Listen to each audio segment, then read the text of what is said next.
institutions, not affiliated. Some of the organization, academic institutions which are financially viable, they are providing seed capital for all the these startup people.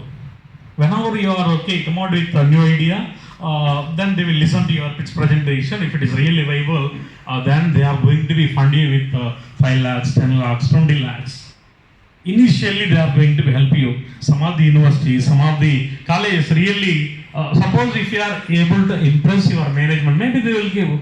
Really, it is unique. And if they are believe in your project, no doubt in that. But only thing is, you have to come out with unique project. Right?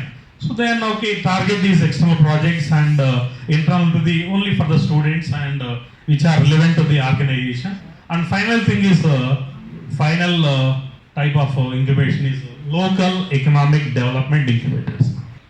This is open to all, for the general public, corporates, industry. So here their objective is, those ideas which leads to the regional balanced development. What do you mean by regional balanced development? So in order to understand that, we will take that, we'll take the example of United Andhra Pradesh. Our coastal area people, right?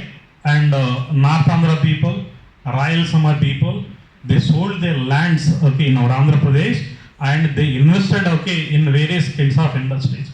So we all are aware that, for example, if you are visited Kandi area or Patancheru area, or you take the case of, for example, industry areas like Bollaram, IDA Bollaram. You take 20 industries. Most of the industry, they belongs toward, here I am going to be proudly say, most of the industries, they belongs toward